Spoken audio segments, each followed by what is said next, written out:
You two come from very different backgrounds. You come from different upbringings, from different parts of the country, and even different professions. And yet somehow when you talk about your food, about your culture, there's a very vibrant nostalgia that just reverberates as you speak about it. And my question to you is, what is it that, despite how different you both are, what is it that makes your bond so strong? What is it that, when you speak about it, that it seems like you grew up in the same household almost? I think it's all for the love of food, honestly. I don't think you'll ever meet a Filipino person, and anybody who hears me say this, please tell me if I'm wrong, but you will never meet a more obsessed with food people. And it's just, it's our love language. There's so many complexities to that, right? Like, you can peel back the onion a little bit, where it's still a developing country. Food is still seen to be a gift. Not everybody is fed well, right? And so I think it's a luxury that we all can share, and it's what brings families together. It's how our parents have shown us affection. Through food. Through food. It's not through hugs. It's through making you a plate of fruit or making you your favorite dish 10 times a week. It's a way that we can connect where it's all fond memories. And any fight with your family, it's fixed over food. Even if nobody's talking about their feelings, come dinner time, everybody's eating, and you're bonding even if you're fighting. So I think that's the commonality we all share, and the excitement that we all share with food, despite our different upbringing. Yeah. And for you, Jane? I think a big part of our culture is like hospitality, right? And food is such a big part of that as well. It's like when you come into anyone's home, or like, you're visiting your family or something, one of the first things that they're going to ask you is, kumain ka na? Like, did you eat? And it's like, you could have eaten, but they'll just be like, just make a plate. And it's always, that's just like our love language of making sure that you feel welcomed. And like, for anybody, even guests, anybody that is not Filipino, it's the same hospitality all around, across the board. They will welcome you with whatever they have to offer. It could be like just something as humble as like a plate of fruit or something if you're just coming over to like visit, or it could be something as elaborate as like a full-on like Filipino feast with like lechon and everything. But like every gathering, there's always food. Always. That is so similar, and I think that most people don't realize. But these are my dear friends, Nori and Jane, 2/3 of Tikim Collective, an incredible group made up of 3 members, sharing the stories of food and culture that exist within Portland's Filipino community. Like many of the people that I've introduced you to this far, the city is incredibly lucky to have a trio like this one, showing up to support our own, regardless of how big or how small the operation or event might be. A hype team, if you will. To me, they are the authority in Filipino everything, which is why today we're casually mic'd up at one of my cafes and just so happen to be talking about what else? Filipino everything. Portland food scene. You guys, when I think of the Portland food scene, I immediately think of both of you, mostly because I live vicariously through your social media feeds. Tell me about that scene. Tell me about Portland. Tell me about what's happening. Start with you, Nori. I would say that right now, it might just be the awakening of, not to play into caricatures here, but like a sleeping tiger. I think that we have a force awakening in Portland, and that is communities that are really proud of their food, that haven't found a place in Portland until now. For so long, Portland's been known for bacon and kale, but it's been really amazing to see that we're also known for lumpia and Oaxaqueño tacos, dumplings, soup dumplings, great Thai food.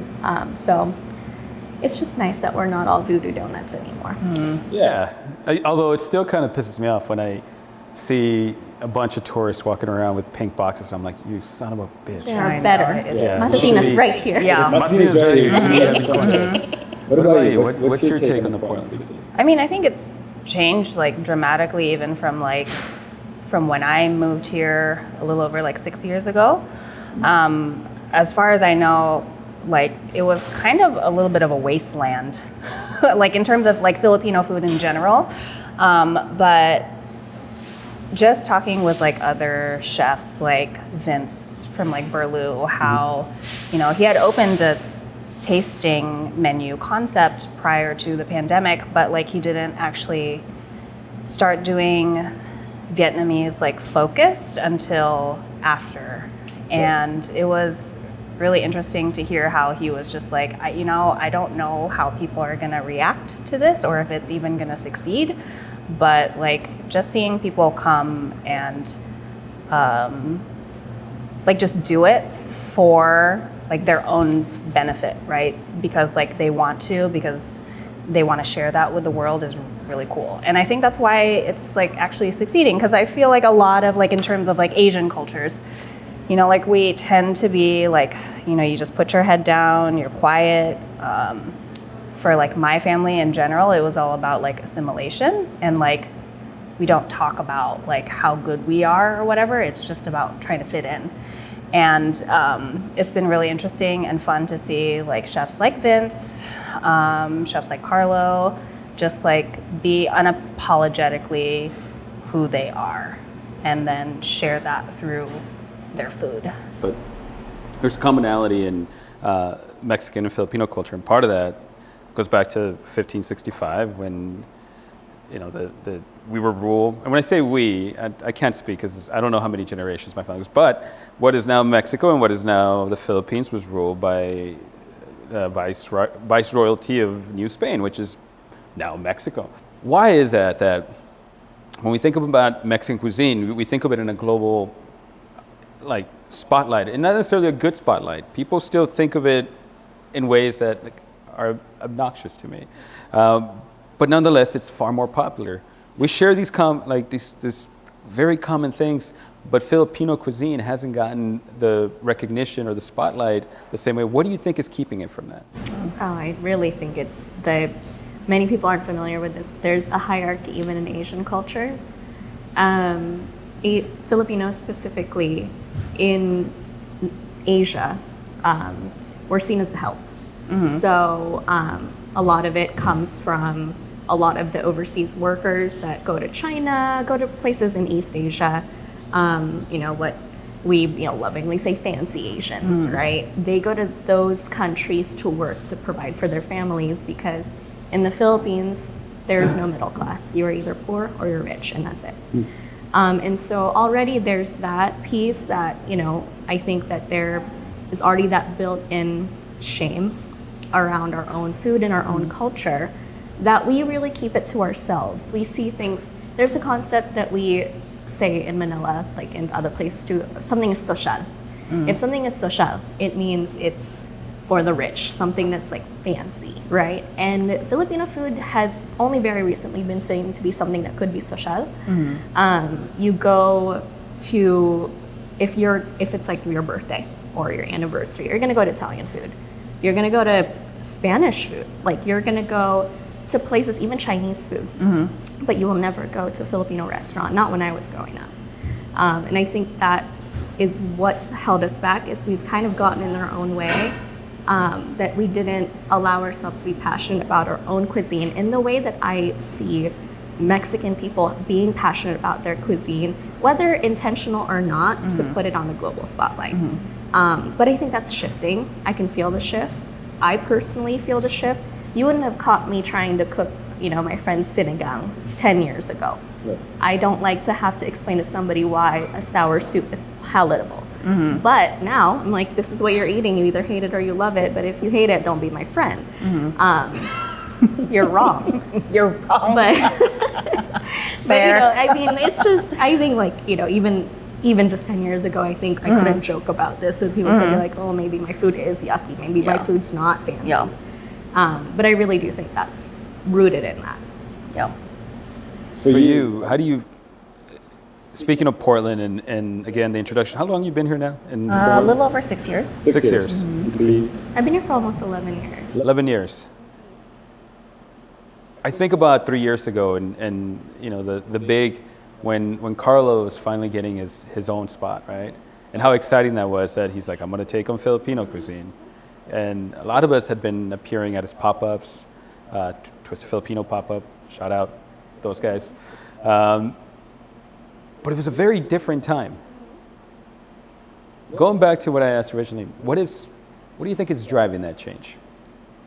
The way that people perceive it, what is driving that? I think just doing it. I mean, it took breaking the seal.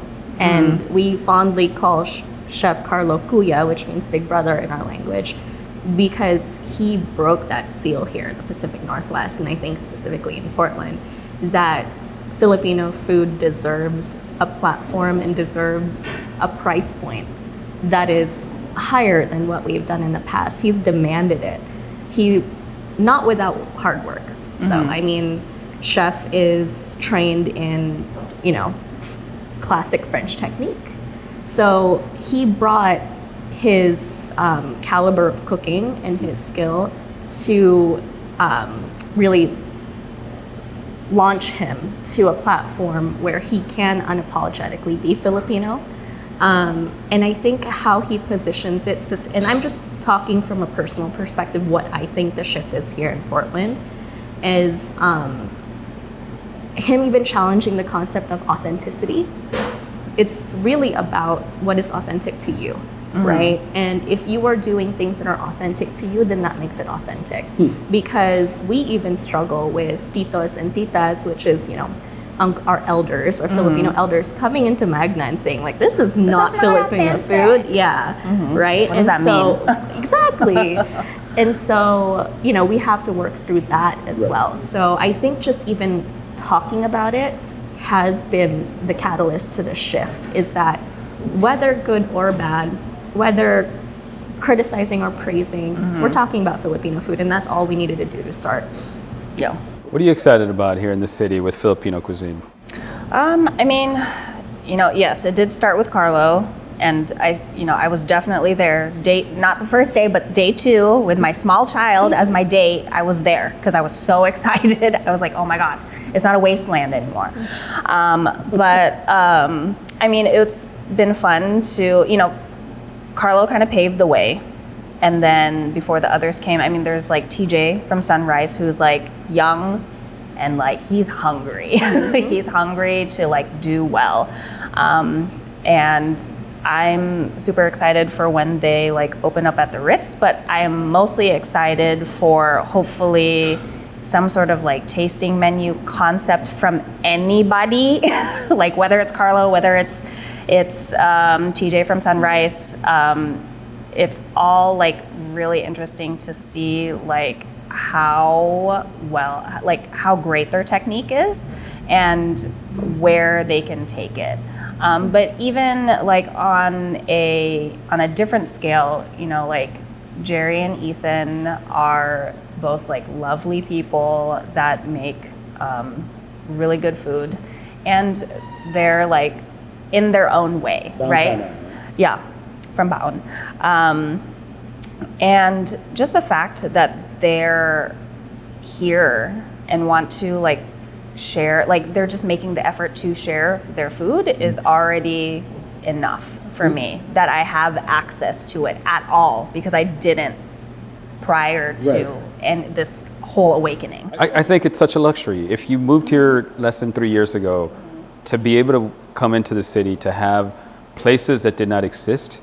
And I'm not talking about just that open, that like the concepts, the ideas, the things that drive this, the food and the story of it. They did not exist. There was no other restaurants that did anything similar to what Carlo's doing or what Baon Kainan is doing, or even at Sunrise. It's amazing to see it. For me personally, growing up around that culture and knowing only the home style, that's the only way I can describe it, to be able to walk in and be like, you're right, I hate the word elevated. And I see now why people use it at our restaurant, because they've only known Mexican cuisine to be in one way. Yeah. And when they say, it's like elevated Mexican cuisine, I'm just like, fucking stop saying that. Yeah. But I get it now, because when I eat at Carlo's place, I'm like, holy shit, this is the same flavors that I tried as a kid when I grew up around my friends, but elevating. Yeah, yeah. That's the best Just a way to little put it. bit It comes different. with Yeah. some training, with school, hard work, you know, lots of time in the kitchen to get cooking to that level. And a shit ton of crab fat. Crab fat, crab. You heard it. Right. Huh? Yeah, I think this is, okay, this is what we're gonna do. I like it. Let's play one up. Let's taste one.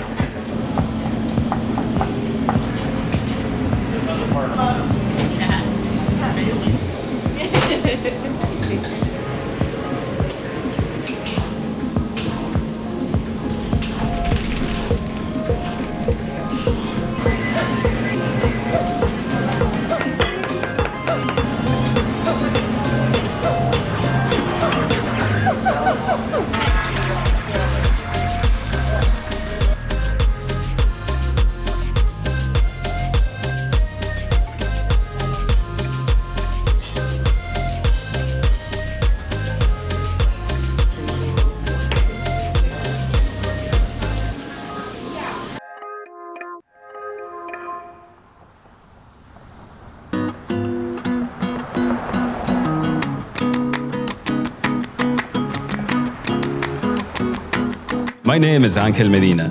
I am a lover of coffee, mezcal, and anything properly deep fried. In 2017, I quit my daytime job to pursue my passion for coffee. Since then, I've opened 4 cafes and 4 restaurants, including the beloved Repubblica. In addition, I've spent the last year writing about culture, community, and food, all so that I can share with you the stories of the people reinventing and reimagining the future of this beautiful city. People who look, speak, and sound like me. These are their stories.